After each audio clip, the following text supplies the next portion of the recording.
Hello, I'm Marc Cuevas, and welcome to New Media Weekly. Today I have the pleasure of speaking with Giselle Achecar, CEO of Eco Rico.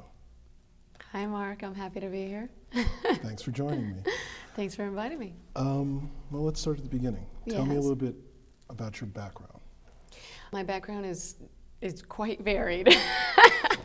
I started out as an attorney doing child abuse work here in Los Angeles, actually, as a public defender. That was an interesting job. And I didn't, it just didn't work for me. There's not enough money in the system.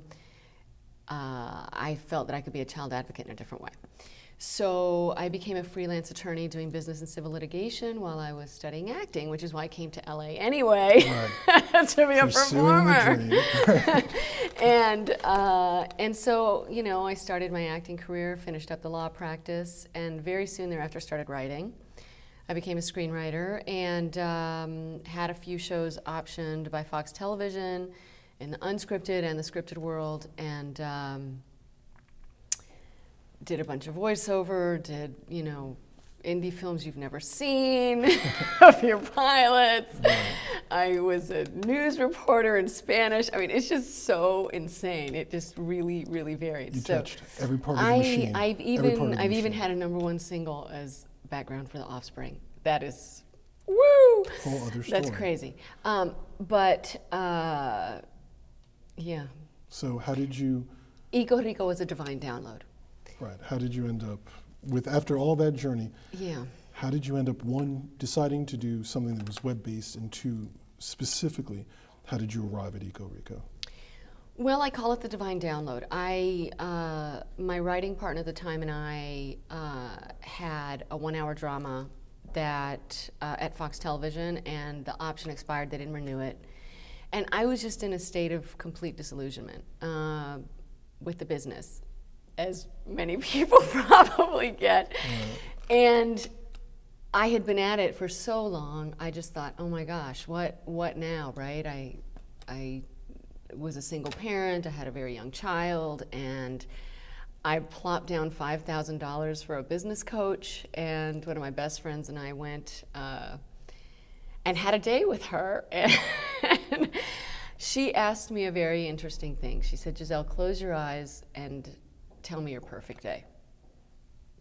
And my perfect day always ends, after the writing, after the, the acting, after the voiceovers and the interviews and everything else. It ends up in the kitchen with the people I love around me, drinking wine and cooking. And dancing, of course, because I love to dance. So she said, well, do a cooking show. And I was like, a cooking show? That is so small. I'm saving the planet. Because what you don't know is all that time I was an environmental steward. And I had been vetting thousands of what we would call green companies to launch a green business directory online.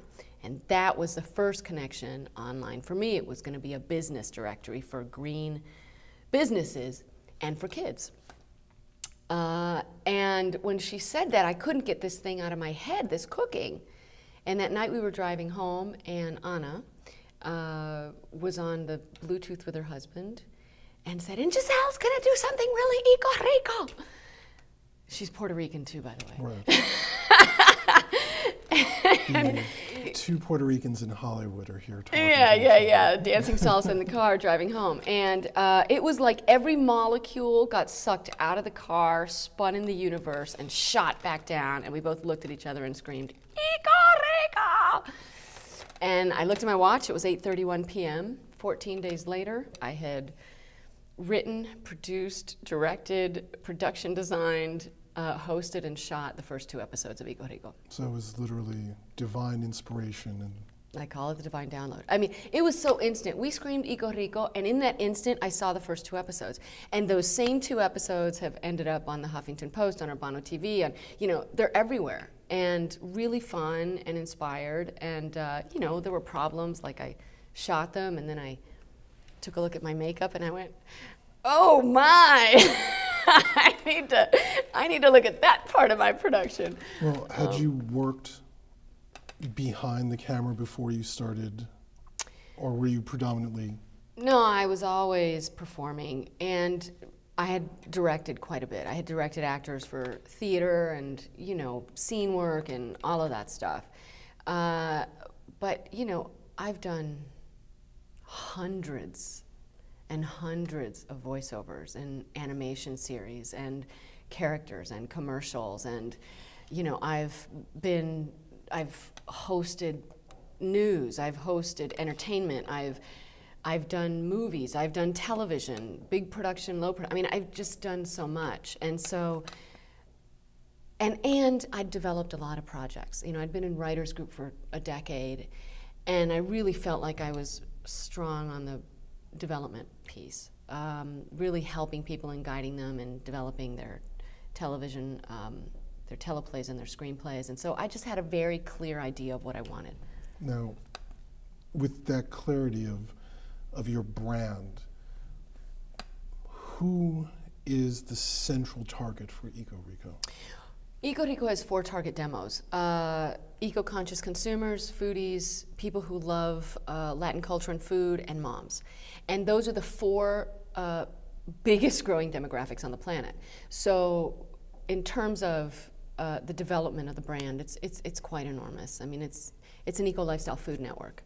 I haven't started writing my other projects either. You know, I picked up a screenplay and, you know, dealing with that as well. But in terms of Eco Rico, the brand, on a business side and on an entrepreneurial piece, we really target some very big demographics. Now, how do you address Eco Rico, which is done in English? It is done in English, but, you know, I throw out some Espanol, baby. You can't get that out of me. How do you market towards the Latino? Your Latino fans, or would-be Latino market? You know, that's the next piece of the puzzle. It's interesting. The business model at first, of course, we shot 2 years ago, right? We shot our first episodes 2 years ago in the summer of 2010, and didn't launch until December, because then I had to figure out everything I didn't know, which was the business piece.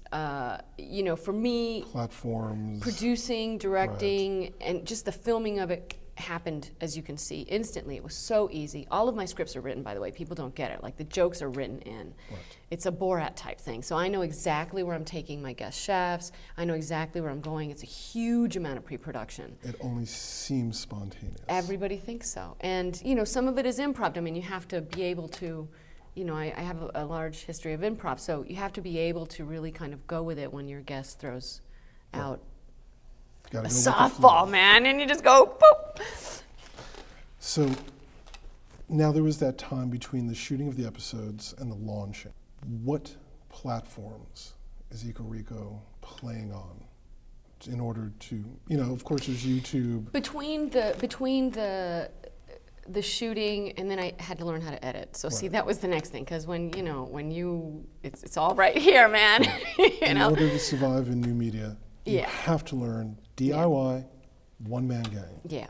Well, I conceived of the show as a half-hour television show. And then when I got into it and I shot it that way, I mean, I shot enough, that first shoot, we shot 2 episodes, and I shot enough to do easily 2 20-minute shows. I cut them into 11 and a half each. So it was, you know, pretty much a full half-hour show that I shot in that day. What I've learned is that you really have to edit and write and target for whatever consumer you're directing your product to. The Huffington Post, I can't post anything after, you know, really the sweet spot is 3 minutes, 3.5 minutes on the HuffPost for food shows. After that, you know, I got the analytics, and the viewing really drops off. So you have to be very targeted, and I did that. You know, when I had to re-edit my shows for the HuffPost, and if I were to do it again, I know that I would do things differently on the Huffington Post, because I now see, you know, some of the mistakes I made in posting a blog recipe and video, and really how to do that in order to bump. To engage your viewers? Not to engage the viewers, but to get them to the next page. Right. You know, when you post everything on one page, you don't know what they're looking at. Right. So you want to know, oh, they're hitting my recipe, oh, they're hitting this. The same thing with any kind of show. You know, you want to really increase the interactivity of what you're doing, and you have to think about that as you're writing and developing the show. You have to layer it so that there's always something new for them to Absolutely, explore. Absolutely.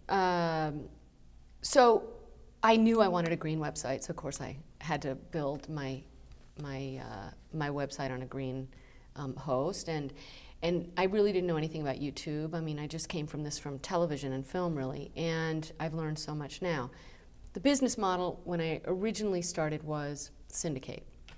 So of course I went to YouTube, and I was found there by Urbano TV, which is John Leguizamo's company, and they have been amazing. You know, I have hundreds and hundreds of thousands of views through Urbano because they're the ones who shot it out through their network, through the AOL platform, and they've been a fantastic content license partner.